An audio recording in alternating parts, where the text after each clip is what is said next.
Well, joining me now is former Deputy Prime Minister Barnaby Joyce. Barnaby, good to see you. Thanks for your time. I just firstly want to get your response to Jim Chalmers today, saying that the coalition is a risk to the economy and a risk to household budgets. That was in response to the GDP figures. What do you say to that? Well, let's take Jim for a little lecture in economics. Now, Jim, this is cash. This is cash, right? Merely plastic cash. But let's say instead of being paid in cash, you were paid in gold. Well, what's been happening since you've been there, Jim, is we're getting less and less and less of that. The actual value of this has been going down. So you, who've been getting less, have been getting poorer. See, that's what's been happening to Australians. Since you've been there, Jim, it hasn't got better. It's got decidedly worse. Now, Jim, you might disagree with me and say, let's go for a little trip through the shopping mall. And in the shopping mall, you're going to find people and they can't afford their groceries. They used to be able to afford them, but now they can't. And you'll also find people who used to be able to afford to buy a house, but the price of houses has gone through the roof. And see, Jim, you're bringing all these people into Australia and saying, oh, hooray! They all turn up with a little bit of their own cash in their pocket. So the gross domestic product is going up, but the amount of money per person, especially the people who are already living here, the Australians, is going down. Now, a great test of this is a very essential thing. It's called electricity. See, Jim, the price of electricity has been going through the roof. Unsurprisingly, at the same period as the amount of intermittent power, which you call renewables, but it's not actually renewable, swindle is actually a better word for it, swindle farms, as the amount of intermittent power goes up, the power price has been going up. And you know what you want to do, Jim? You want more of it. You want more intermittent power. Shut down the coal-fired power stations. Don't have nuclear. 82% renewables by 2030. That is insane. So, no, Jim, it hasn't got better. It's got worse. I've got to say, Barnaby Joyce, that was the clearest explanation of the economy that I've seen for a very long time. Forget the spin that we're hearing from Labor. All we need is your whiteboard and your $20 note, and perfectly summed up, and you're spot on. And I want to ask you just on that point about energy, because there's apparently a new energy crisis upon us, one that we have been warned about. Residential gas customers in Victoria, New South Wales and South Australia are facing annual gas bill increases of up to $295 because of a dire gas supply crisis. Gee, Barnaby, with gas so expensive and as we've been warned there's not enough, we could really do with some more coal, you know, that big bad fuel being driven out of the Australian market before the renewables fantasy. But how did we get to this point? Well, because we've got into Peter Pan economics, this sort of mythical belief that you can run the nation on intermittent power, because the Teachers' Federation have told the kiddies they're going to instantaneously combust unless we drive our economy into the dirt. We're doing that. See, we think coal's evil. Apparently it's righteous in China and everywhere else that they use it. That's evil if we use it in Australia. And also nuclear is another evil rock. Now, it gains virtue as it crosses fault water and goes to Korea or Japan or somewhere else, but we can't use it here because the kiddies say we can't.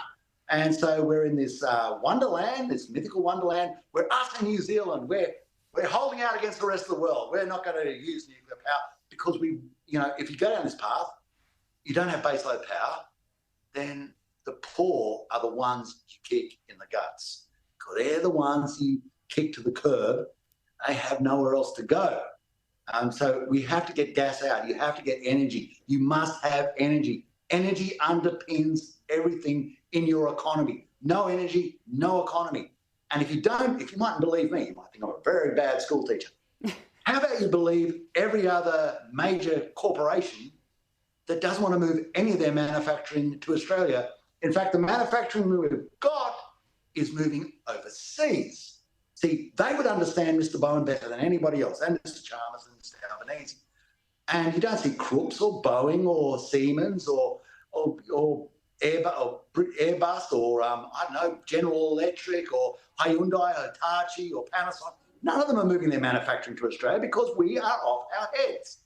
We believe that we can create this magical place where it's all run by intermittent power And they're kind of laughing at us. They're saying, this is Australians, it's like they're chilled mania. So gas is one of our big exports. If we don't have gas, then this little baby ain't worth much at all. No, exactly. And yet here we are standing on so much gas and we're at this point in this country. It's just extraordinary. Now, today, Barnaby, Peter Dutton announced that a coalition government will cancel the controversial Port Stephens offshore wind zone if elected. Look, this is a great decision, and I think it really shows that Peter Dutton is genuinely listening to the concerns of the community out there. Here was Labor's reply to that today. The announcement that he's made today would put thousands of jobs at risk, and Peter Dutton, in the usual destructive and risky way, wants to put those thousands of jobs and all of that renewable energy at risk. Now, if he wants to talk about energy, he needs to come clean on the cost of this nuclear madness. You know, Barnaby, what Labor won't tell you is about, firstly, the damage to the land, the destruction of the habitat and to the environment to get these wind zone monstrosities up and running. It's a fantasy. Honestly, I don't know what pills they're on, but they've got to change their medication. It is crazy. So what I would say is the people of the Hunter and Dobell and Newcastle and those seats along the coast, they're going to have that massive industrial swindle factory. If the Labor gets in, massive industrial swindle factory, parked off your beach. If you want that, vote for the Labor Party. If you don't want that, don't vote for them. Now, what we've also seen, they talk about this green superpower. We're going to export renewables, export this green energy to the world. Well, all the people making the so-called green hydrogen have sort of like ditched it. They've canned that idea. It's bumpkin mad. And so they're going to make green steel, but at a cost that's way beyond the capacity of any sane person overseas to buy. I mean, who's going to build these green steel factories? I mean, where are you going to start building your green? Who are the companies coming to Australia to build green cars? There's no one wants green hydrogen. Yeah, they talk about us being a green superpower, and they talk about damage. This is pure insanity. The trouble with the Labor Party is they no longer have labourers, and because they don't have labourers, they don't have people who've got that on the ground, understanding, hands dirty sense in stopping governments making dopey decisions. What they have now is people with PhDs in political science, things like that. And they think that intermittent power and destroying our economy and pixie power and swindle factories and capacity investment schemes, magical secret agreements that they pay to companies overseas to put in swindle factories so they pay the money, even if they don't produce power. Wouldn't you like a bit of that carrot? Well, they think that is apparently how you run an economy. And they say, we're the danger to it. Mate, if you want to see danger, you're living with it. Look at your power bill and then turn television on and watch Chris Bowen and say, do I actually believe this man can change the temperature of the weather? Yeah, and as I said in my editorial, Barnaby, we're still waiting for that $275. In the meantime, the power bills are going in the other direction. But look, speaking of Port Stephens, it seems Peter Dutton might be on the right track here because a new poll by the Daily Telegraph, it was published late this afternoon, has found Anthony Albanese has no chance of winning a majority government with the coalition on track to pick up at least 9 seats. One of those seats that could change hands is Port Stephens, where these offshore wind farms are a major issue. The federal seat of Patterson was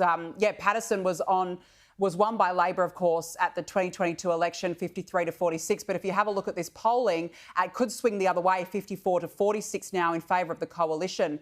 And this is just one seat, Barnaby. What's your reaction? Well, remember, the Labor Party wanted to put these swindle factories up and down the coast, right down to Gilmore, off Wollongong, even Monero. They're just cock-hoop about swindle factories. I mean, they're covering the New England with them. They want to put them out west, transmission lines everywhere, cover the fields photovoltaic black. And of course, Meryl Swanson, who I like, who's a good person. But imagine how she feels when, like, Chris Bowen turns up, like, get out, Chris, no, go away, hide. This guy's political poison. I've been up there to Port Stephens speaking to thousands of people at protests, and the Labor Party is so arrogant, they're saying, well, we're just going to do it to you anyway. It doesn't matter that it doesn't work. It doesn't matter that your price of power is going through. We have a cult-like belief in intermittent power, and we're going to enforce it on you. Like most people in cults They don't listen to common sense. They just listen to their cultish attachment, their extreme attachment to an illogical outcome, which is some naive belief that imported wind towers and imported solar panels from China that's using coal and nuclear is somehow going to drive an Australian economy to compete with China. I don't know how you do it. Oh, in the meantime, you close down coal and close down gas, just in case you hadn't stuffed the economy enough. Yeah, we're going broken backwards, Barnaby Joyce, broken backwards. Look, Barnaby Joyce, it's been great to have you on. I've got to say, you've explained everything clearly tonight using a whiteboard and a pen. Just found one parked over there, had to use it, couldn't help myself. Absolutely. Spot on. Barnaby Joyce, great to speak with you. Thanks so much for joining us on the show this evening.